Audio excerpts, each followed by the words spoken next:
Swayam Prabha. Digital India. Educated India.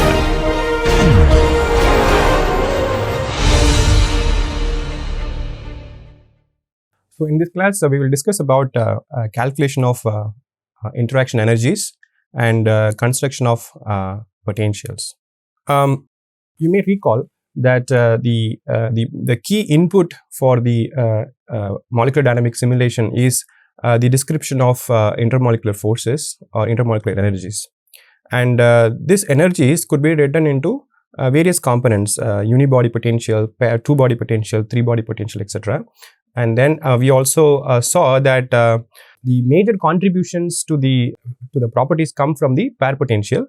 So we looked at various models: Lennard-Jones, Hart sphere, square well potential, so and so. In this particular example, I will take the Lennard-Jones form, and once we have this Lennard-Jones form, which depends only on the separation distance between two particles, okay, that is r. And so now once we have this form, we can calculate the total potential energy by summing over all the pairs, I going from 1 to n and j going I plus 1 to n, so that we avoid double counting. So we have seen these kind of formulas before. So now in this class, what we want to do is, suppose if you want to write your own MD code and you want to see how this calculation has to be done in a computer. So in this case, what I have shown here on the here is an algorithm by which you can actually calculate these interaction energies. So in this case, there are two loops. You can see that there is this outer loop, and then there is an inner loop. So in the outer loop, that is sum over I, you can see the index goes from 1 to n minus 1. So you don't have to actually go from I equal to 1 to n. N minus 1 is sufficient, because anyway j is going to go from I plus 1 to n. So now once you are within this the outer loop, first you store the Cartesian coordinates of particle I. Here this rx, ry, rz, these are the x, y, z component of the position of ith atom, and we take these information from array and then store it in a set of temporary variables rxi, ryi, rzi. Okay, so these are stored in an array, whereas these ones are just assigned for a temporary purpose. So once we access the position of ith molecule or ith particle, then we go to the inner loop, where the inner loop goes from I plus 1 to 1. That means when I is equal to 1, j will go from 2 to n, and when I is equal to 2, and j will go from 3 to n, and so on. So okay, so thereby you can actually cover all the pairs in this particular system. Now when you are within this jth loop, you basically calculate the distance between, you want to calculate the distance between I and j. So this rxij here is nothing but the difference in the x positions of I and j. So as I said before, rxi is the x component of the ith particle, and rxj is the x component of the jth particle. So the interparticle separation is again decomposed into x component, y component, z component, and those are these temporary variables in which we store all these differences. So in other words, you can think of this rxij is nothing but rx of I minus rx of j. Similarly, ryij is nothing but we are basically doing everything in a component form.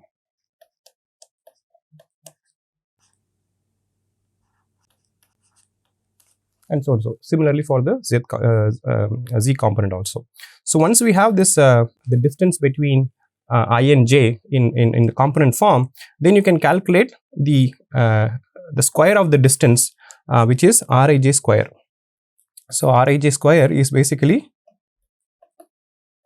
rxij squared plus ryij squared plus rzij squared. Okay, so that is what this variable rijsq means. So once we do that, then we want to calculate these sigma by r power 6 and sigma by r power 12. So in order to calculate, what we first do is we calculate this variable SR2, which is nothing but sigma square. So sigma square is basically sigma, which is a LJ parameter, and then we basically define sigma somewhere else outside the loop. Sigma is defined here, and sigma square can be calculated in the outside the loop, and then you divide this by Rij square. Okay, so this is nothing but sigma square by R square. Okay, so then to calculate this part, sigma by R power 6, all you need to do is take this quantity and then you multiply 3 times. So that's what SR2, SR2, SR2 multiplied 3 times. So you get SR power 6. And once you have that, SR power 12 can be obtained by taking a square of SR6. Okay, so this this component is basically sigma square by R square power 3, and this SR12 is sigma by sigma 6 by R6 power square. Okay, so once we have done this, then you can see that the potential V is we first calculate what is there in within the bracket, that is SR power 12 minus SR6. Okay, and then since we are doing it in a loop, we have to keep adding this because it's a summation. So we take we first initialize V equal to 0, and then within the loop we keep adding this. For every pair we calculate the quantities within this bracket, and then we keep summing over, and then we continue this, go to next j, and then do all over. And then once you complete this the j loop, you'll go to the ith loop again, increment I by 1, and then come to j loop again, and you iterate. So when you do this operation, you are basically summing over certain half into n minus 1 number of pairs in the system. And then once you complete all the pairs, and then you come out, and then you multiply by this scalar, which is 4 times epsilon. So epsilon here is the Lennard-Jones parameter, energy parameter, which will also be defined along with sigma. So epsilon is also defined here. So now if you see, we have made some simplification or approximation, simplification or some tricks, so that we basically minimize the amount of computational time. For instance, this 4 times epsilon should have been multiplied here itself. But if I do that, then I'm basically doing this multiplicative operation of the order of n square terms, which is actually redundant calculation because it is not very useful. You could very well do that outside the loops, thereby we save some computing time. So whenever you write your own code for MD, you have to look for these small tricks so that you minimize the redundant operations, and then try to minimize your computing power also, computing operations. So that is one advantage of doing this multiplying the scalar factor 4 times epsilon outside the loop. And there are some other things we have done. So you could ask, why is that we are storing this the ith particle's position in a temporary variable.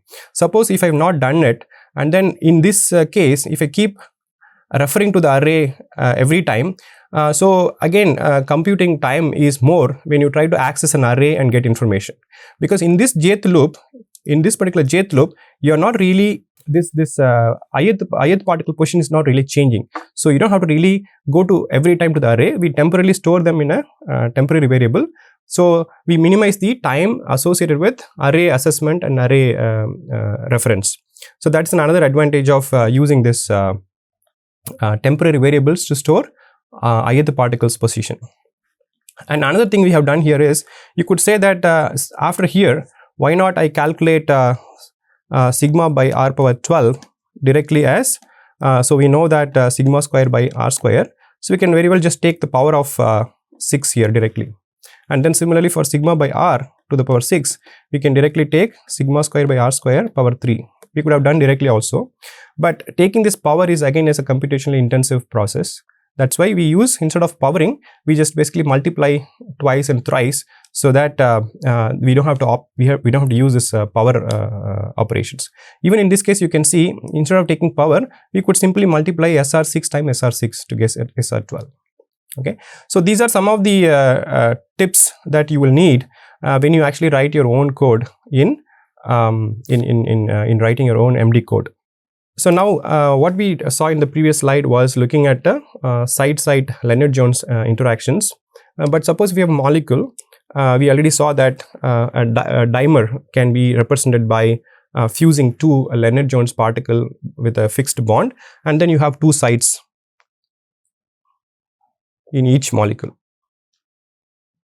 So in this case, we saw that the total potential energy is actually summed over not only over the particles but also over the sides within each particle.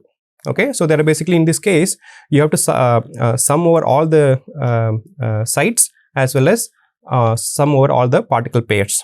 So in this example, what we do, there are 4 loops. The first loop is here, that's the outermost loop, which goes over the sides of the first molecule. Then we have the next inner loop, which goes over the sides of the next molecule. Then we sum over I and j like before. So these are the 4 loops in calculating side-side interaction in a molecule. So this is not the only way to do it. What you could also do is you can put I and j in the outer loop and put a and b in the inner loop also. But in this particular example, we have shown putting the sides on the outer loop and then the number of particles or the particle index in the inner loop. So in this case, you can see that in this model we have only 2 sides. That's why A goes from 1 to 2. Similarly, B also will go from 1 to 2. I goes from 1 to n minus 1 like before, and J goes from I plus 1 to n.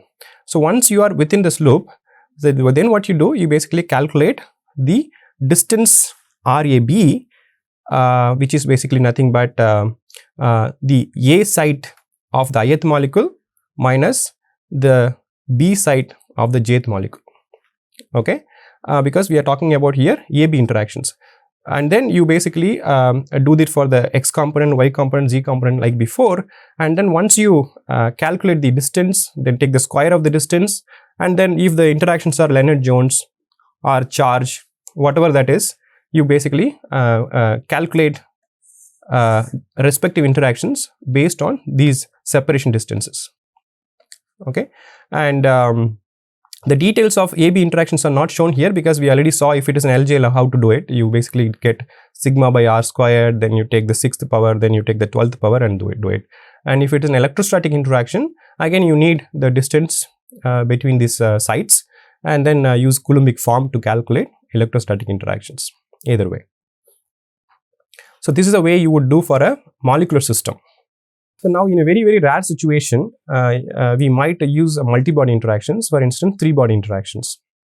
And there could be a pair interaction before, we know how to calculate now. And when you have 3-body interactions, so there are 3 indices, one that is I, then j, then k. And so then basically you need 3 loops. So first I goes from 1 to n minus 2 and j goes from I plus 1 to n minus 1. And the third index k goes from j plus 1 to n, so that again we don't have any repeating indexes here.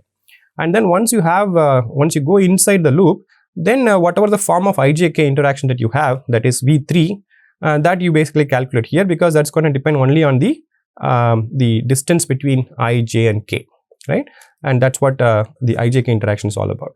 But we seldom do this kind of 3-body interactions. Mostly we do 2-body interactions, but just in case if there is a special occasion that calls for a 3-body inclusion of 3-body interactions, this is the way you would go about.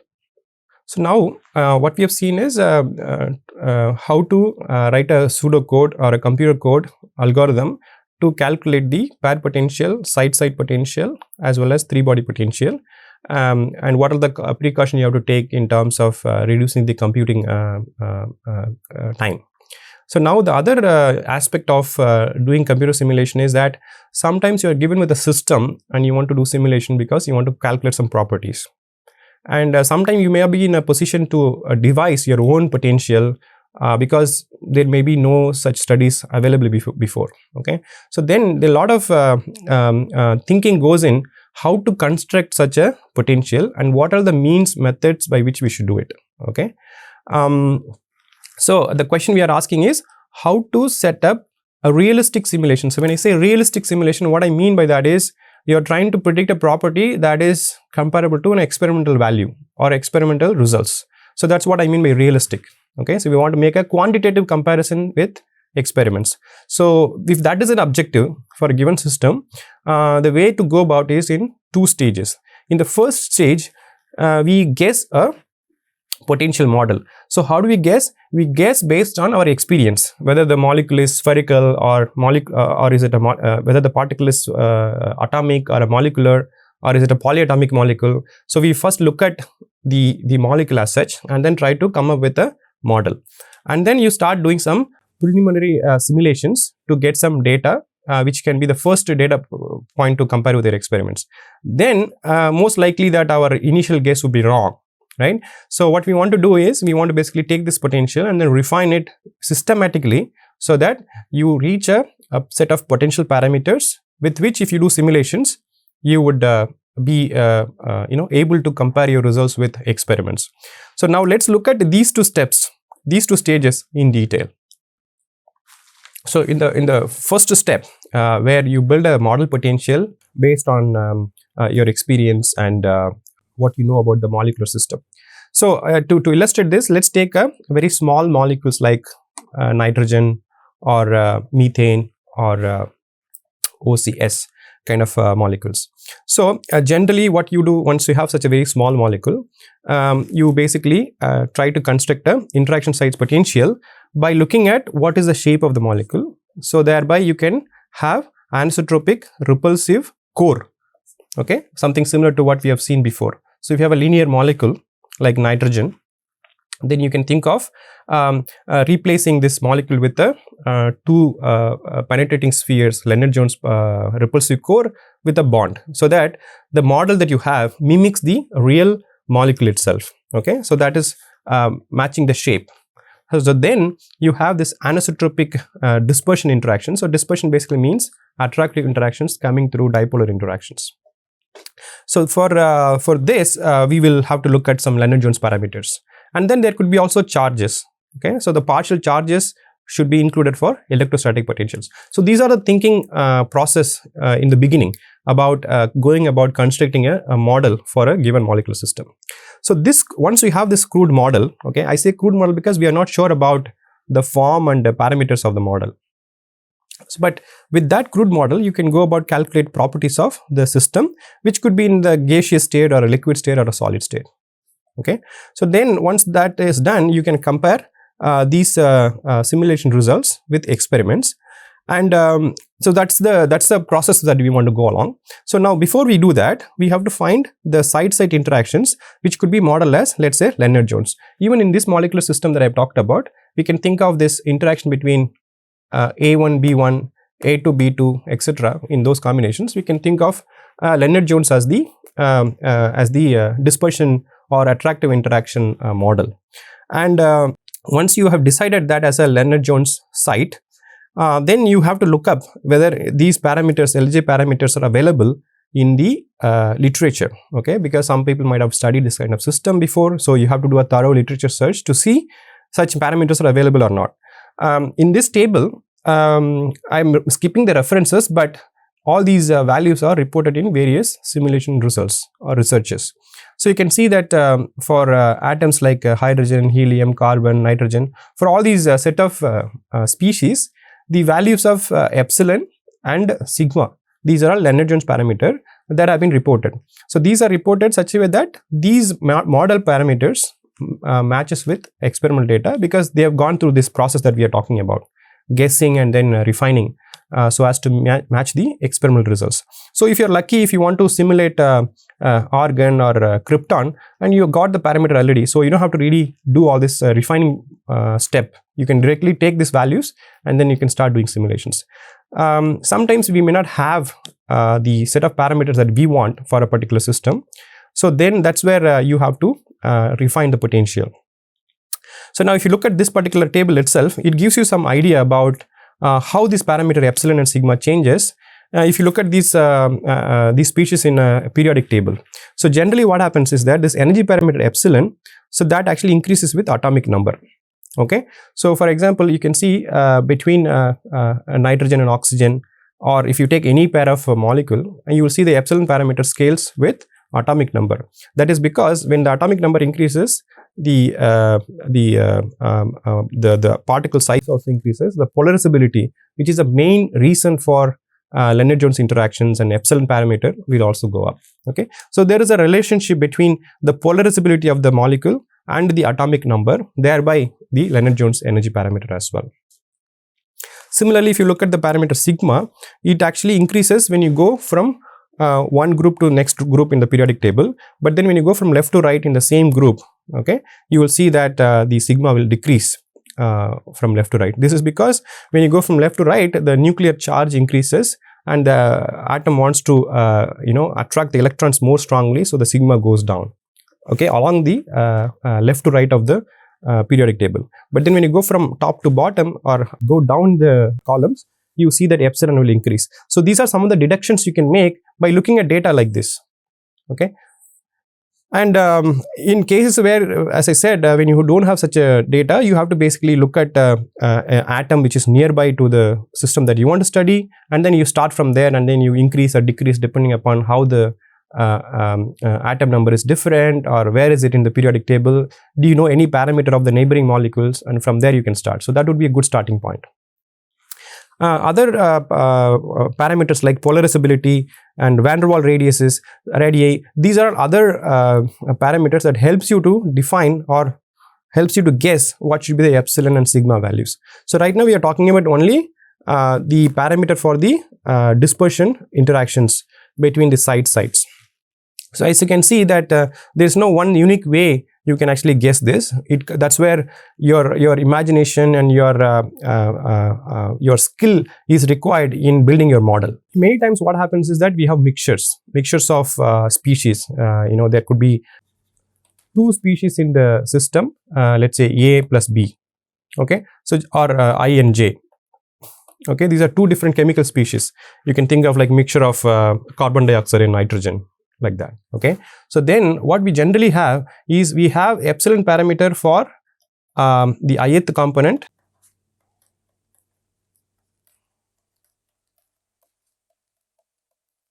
So when you have a mixture of I comma j, okay, two species, we might have epsilon parameter for ith species and sigma parameter for ith species. Similarly, epsilon and sigma parameter for the j species.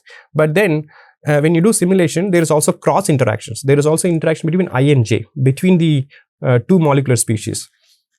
In such a cases, what we do is we use what is called this Lorentz-Berthollet mixing rule, which says that the sigma ij, okay, the cross interaction between I and j sigma value can be taken as an arithmetic average of sigma ii and sigma jj.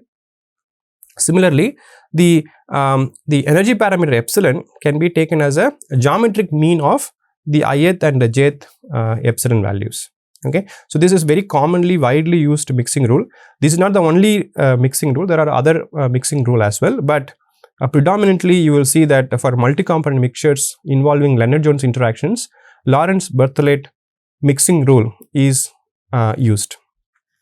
So now, when you want to move on to larger molecules, okay, so we already saw that for molecules like butane, we saw that all the CH2, CH3 groups can be modeled as spheres, and they are connected by fixed bonds and fixed angle. The only interaction we had there was only the torsional interactions about this particular bond, and just the torsional energy alone is enough to predict some of the properties, liquid properties of butane. So we saw that already. And another example is taking benzene, and in the case of benzene, again all the CH2 groups are basically modeled as a set of sphere connected by a bond in a hexagonal fashion. So it's basically a planar molecule connected by a set of fixed bonds and angles. So these are some of the way in which you can model molecules using united atom or united site approach. And there is also another way in which people develop models. These are known as transferable potentials. One example is if you take a system of aromatic hydrocarbons like benzene or naphthalene. So these are like very similar molecule, except that they just basically have more number of rings. Okay, so now if you have a system of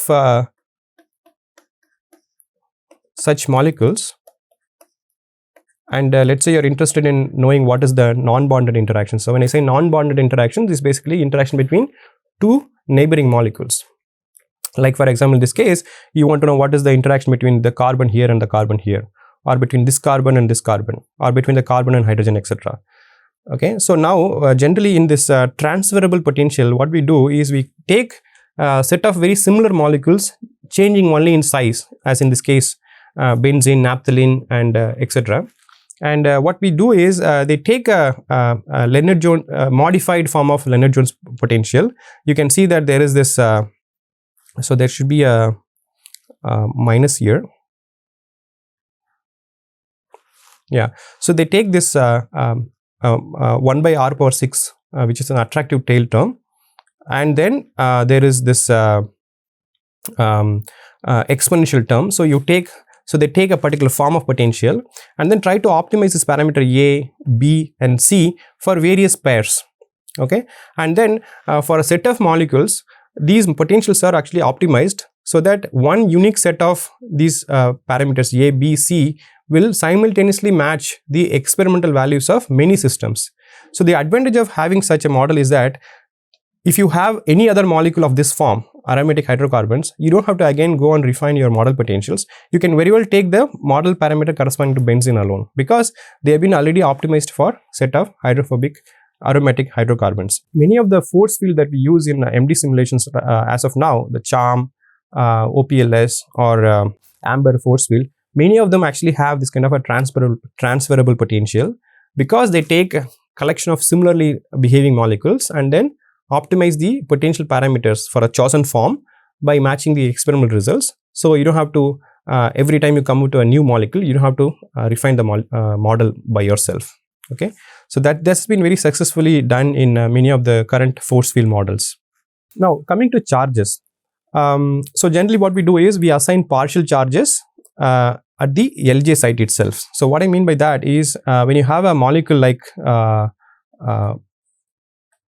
dumbbell, where we have kept this Lennard-Jones site here, in the same site itself we put the charges also, plus or minus, partial plus, partial minus, and we should not keep this partial charges outside the repulsive core, because if you keep the charges outside instead of here, instead of in the center of this molecule, if you keep it outside, what will happen is that because this particular position can be reached by another molecule, then two charges can actually sit on top of each other like overlaps, and that will lead to a blowing up of your energy. Okay, because the Coulombic form goes as 1 by r, and when r goes to 0, then this basically becomes numerically unstable.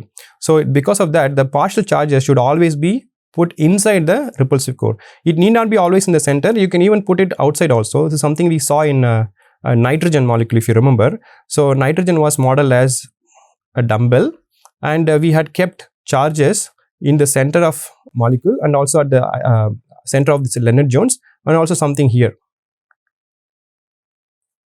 Okay, so but there is an advantage of keeping the charge in the LJ center itself, because it basically helps in reducing the interparticle distance calculation, because with one interparticle distance you can do calculation of both Lennard-Jones potential as well as charge interactions. And generally when you go about calculating or assigning the magnitude of charge, you have to basically look at whether your model is able to produce or reproduce gas phase electrostatic moments, because this is something that is available experimentally. So you can actually match the overall electrostatic moments in the gas phase. Many times what happens is that we do it in steps. Sometimes we fix the charges first, and then we optimize Lennard-Jones parameters.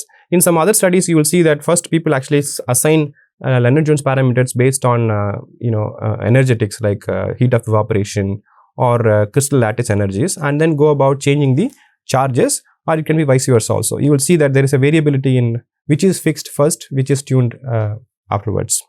So now, so far what we have discussed is stage 1, where you first look at whether you're talking about an atomic system or a molecular system, and go about defining Lennard-Jones repulsive codes and parameters and partial charges. So you have made your initial guess based on what is there available already, or taking values from a similarly behaving molecules like transferable potentials or similarly behaving molecules, right? So once you have done that, now we have to go and see whether these parameters are correct or not, okay? And so one of the way we can refine in the step 2, they refine the model parameter is by calculating what is called this second virial coefficient. So now before that, you may recall that we write this compressibility factor PV by RT as 1 plus B by V, and there could be some other terms also. So here this B here is called the second virial coefficient, and it has this information of the pair body interactions. And the definition of B is given here for atomic system. It goes like this. B is a strong function of temperature, and it is given as minus 2 pi Na. Na here is this Avogadro number, integral from 0 to infinity. You have this factor e power minus V by kBt minus 1 times r square dr. So we don't want to discuss the derivation of this formula right now because it comes from statistical mechanics. We take this as a known result. So now you have a potential, okay? So use this potential and then you can numerically calculate what is the B of t value for the model that you just guessed, and then go back and then you look at experimentally available B of t values, and then you match. You can actually tune the parameter of the potential so as to match the experimental values of your second virial coefficients. So this for simple models, this can be B of t can be calculated analytically, but for otherwise you may have to do this numerically. For example, if you consider hard sphere, I can show you that for hard sphere this is very easy to do. The hard sphere potential V is infinity when R is less than or equal to sigma, and it is 0 when R is greater than sigma. So this is your Lennard-Jones potential. So now let's substitute that in this model. So the B of t is minus 2 pi Na. Now this integral from 0 to infinity, that is the limit for the R. This 0 to infinity can be split into 0 to sigma, and then another part which is sigma to infinity, right? So now in this limit 0 to infinity, the potential is 0, and in this limit from 0 to infinity the potential is infinite, okay? So now let's substitute that.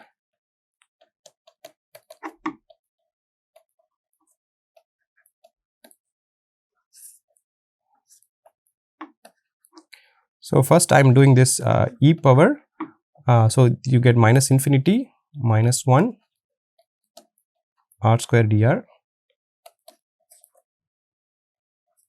Sorry, this should be sigma.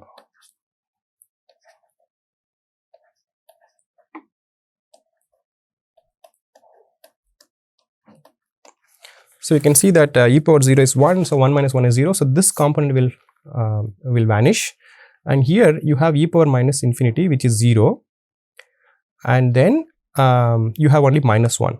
So minus 1 becomes, so you get 2 pi Na, and then you basically integrate r square, so that becomes r cube by 3 in the limit of 0 to sigma.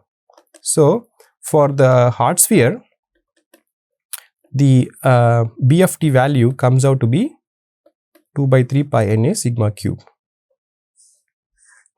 Okay, so for hard sphere and even square well, you can do this analytically, but once you have Lennard-Jones or other complicated form of potential, you may not be able to do it very simply like this, but you can do this numerically.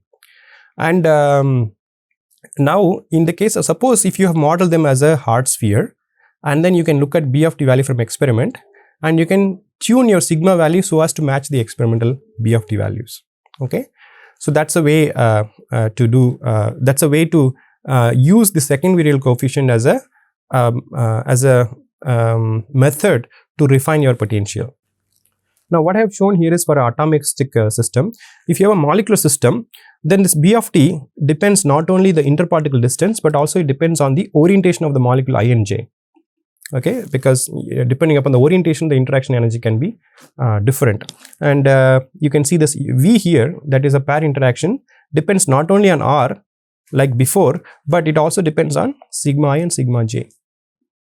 Okay, so this can be again numerically calculated, and then you adjust the potential parameter V so that you match the experimental B of t values. So this is one way of refining your model parameters, model potentials. So now here we looked at so once we have refined the potential parameters using second variable coefficient calculations, then you can solve you can do simulations to calculate certain properties in a liquid state. For example, you could compare the internal energies between the simulation and experiment and see whether it matched or not. And then if there's any difference between the calculated and measured calculated and experimental value, you can actually tune your epsilon values to match the energies, and then tune the sigma to match the pressure. And if the convergence never happens over a wide range of tuning sigma and epsilon parameters, then you may want to tune your partial charges also. And this becomes like more of an iterative process, because there's no one single way to do it. So you have to do more iteratively until you reach a reasonable comparison between the simulation results and experimental data. In fact, more severe test for your model would be to predict the crystal structure with the same model that was built for liquid states. Okay, because the model shouldn't really depend on which phase the material is. Okay, so the same model should be able to predict all phases of properties of all phases, gas, liquid and solid. Okay, so some of the more successful model would actually simultaneously predict liquid state properties as well as crystalline properties like crystal lattice energies, lattice parameters, etc. So that's the final step of refining your model potential. Well, with that, what we have looked at in this class is two important issues. One is how to go about calculating the interaction energies in a pseudocode, computer pseudocode, and how to build the loops, how to save computer time by moving the operations outside the loop whenever necessary. And in the second stage, we looked at how to construct a model parameter for a new system of your interest, which involves two steps. The first one is guessing a model potential, which can be done by looking at previous simulation results or looking at some of the molecular properties of properties such as polarizability, van der Waals radii, etc. In the second step, we analytically or numerically calculate V of t value and then tune your parameters, energy parameters and sigma parameters. And then with that refined potential, you calculate internal energies, pressure, crystal structures, and then you compare with the experiments and then do another round of tuning. So these are the two important things with regard to before you start your simulations and for a scientific purpose, these are the steps that you need to do in your simulations.